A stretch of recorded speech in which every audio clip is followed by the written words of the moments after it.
रहीम। जनाब स्पीकर, सबसे पहले तो कल ख्वाजा आसफ साहब ने जो बात की थी मेरे हवाले से मेरे गैर मौजूदगी में कि मैंने कहा है कि हम तो अपनी बाप का भी नहीं मानती।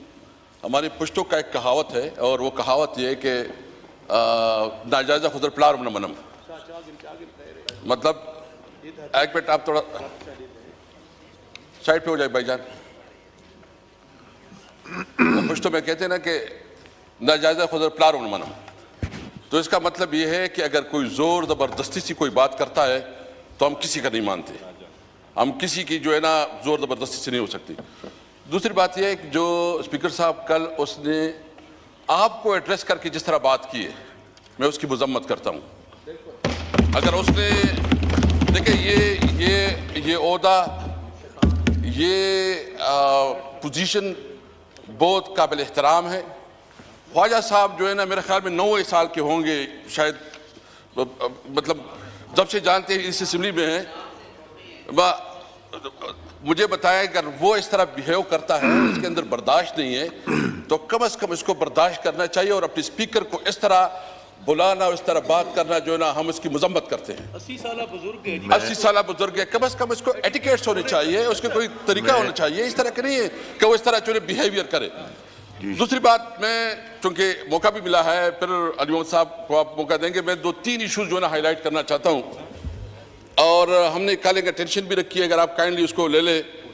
इस वक्त जो फाटा और पाठा के ऊपर जो टैक्स की एक कल मीटिंग थी, मेरे ख्याल में उसको जो है ना पता नहीं है कि उसकी हुआ है कि नहीं हुआ है, लेकिन सबसे पहले बात यह अली मोहम्मद साहब प्लीज, उसका ये कि पूरी पार्लियामेंट में जिसमें तमाम पॉलिटिकल पार्टीज थी, जिसमें पीपल पार्टी, मुस्लिम लीग, मतलब जितनी उस वक्त पार्लियामानी पार्टीज थी, सब ने मुत्तफिका तौर पर फाटा और पाटा को ये एग्जेम्पशन दी थी। और उसकी बुनियादी वजह क्या था? नंबर 1 ये कि वार जोन है, यहाँ जो है ना जंग की वजह से ये पूरी इंडस्ट्री, पूरा इलाका, इसकी इकॉनमी मुतासर हो चुकी है, इसलिए इसको कंपनसेट करने के लिए और पाकिस्तान की दीगर इलाकों के साथ उसको बराबरी लाने के लिए ये फैसिलिटी दी गई थी। आप मुझे बताएं कि ये इलाका जो वार जोन रहा है, मुसलसल वहाँ जंगें हो रही है, वहाँ जो है ना आपने कोई डेवलपमेंट नहीं दी, आपने कोई उधर कोई स्कूल, कोई कॉलेज, कोई इंडस्ट्री नहीं है। वो जो पाकिस्तान की दीगर अजला शहर कह ले, उनके साथ उनकी क्या मुमासलत है?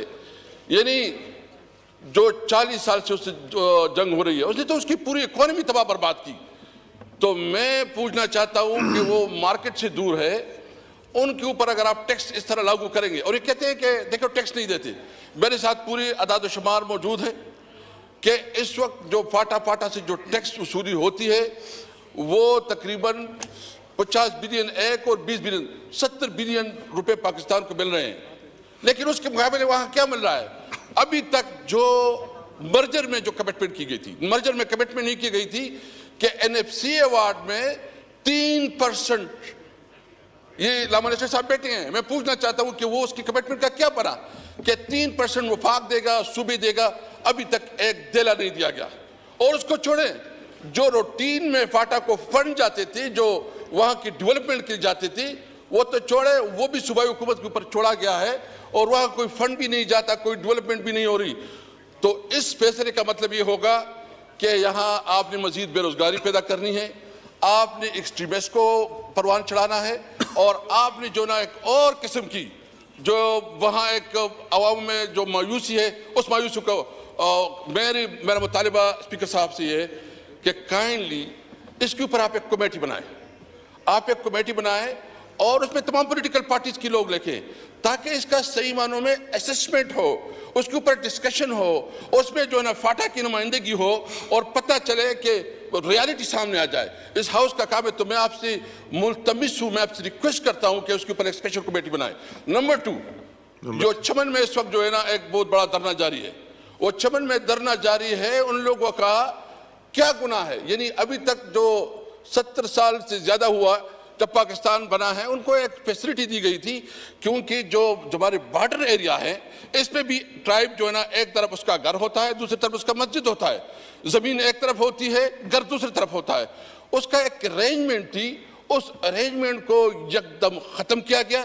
उन लोगों की डिमांड है कि उनको साथ जो है ना हम टैक्स भी देते हैं, उसका निज़ाम की जो पाकिस्तान की जो लागू कानून उसको मानती भी है, लेकिन उसको एग्जम्पशन दी गई जो पूरी दुनिया में मिलती है।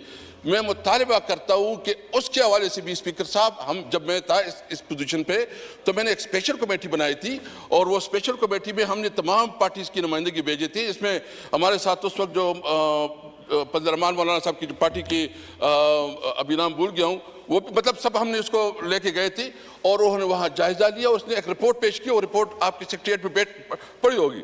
तो मैं मुल्तमिस हूँ कि ये इशूज जैसे कि पार्लियामेंट में उठाने चाहिए। तो मैं आपसे ये भी रिक्वेस्ट करता हूँ कि उसके ऊपर भी। तीसरी बात जो है लोड शेडिंग, 18 गेट से लोड शेडिंग हो रही है मेरे सूबे में, 18 गेट से लोड शेडिंग हो रही है, और कहा जा रहा है कि यहाँ खैबर पख्तूनख्वा में चोरी हो रही है। भाई अगर कोई चोरी करता है तो उसको पकड़ो, उसके खिलाफ सूबाई हुकूमत चीफ मिनिस्टर साहब ने कहा कि आपको जितनी फोर्स चाहिए हम फोर्स देने के लिए तैयार है, लेकिन उसके बदले आप अगर इतनी बड़ी बड़ी लोड शेडिंग करेंगे तो एक तो लोग तकलीफ में हैं, मुश्किल में हैं, और इसके साथ आपकी इंडस्ट्रीज भी जो है ना बहुत मुतासर हो रही है, आपका रोजगार भी मुतासर हो रहा है। भाई हम तो वैसे ही ये इलाका जो है ना मुतासर है, और इस वक्त जो सूरत हाल है कश्मीर में जो हो रहा है, जो कि इस वक्त राइट्स बने हुए हैं, और वहाँ जो असासी महरूमी और आजकल हो रहा है, मैं समझता हूँ कि वफाकी हुकूमत जो कश्मीर की हुकूमत है उसने उसको मिस हैंडल किया।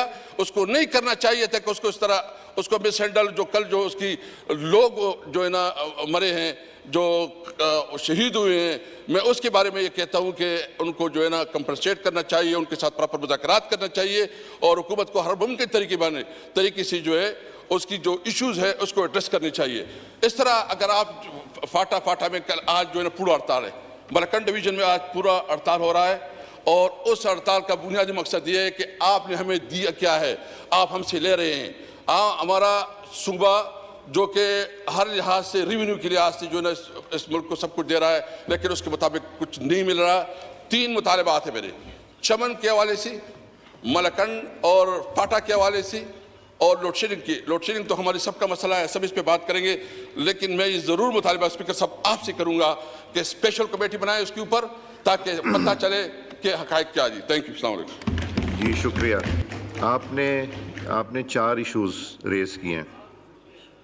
एक आपने फाटा के टैक्सेस का किया है, तो उसमें मैं मिनिस्टर साहब आपसे कहूँगा रिस्पॉन्ड करें। आगे बजट भी आ रहा है, और ये बजट रिलेटेड इश्यूज़ हैं, तो बजट में से पहले एक हम कोशिश करेंगे कि मिनिस्टर फाइनेंस से कह के नहीं, अब एक सेकंड, तो इसमें एक मैं करूंगा। दूसरा चमन का इशू है, उसमें स्पीकर बलूचिस्तान असेंबली मेरे से राब्ते में, उन्होंने ये टेकअप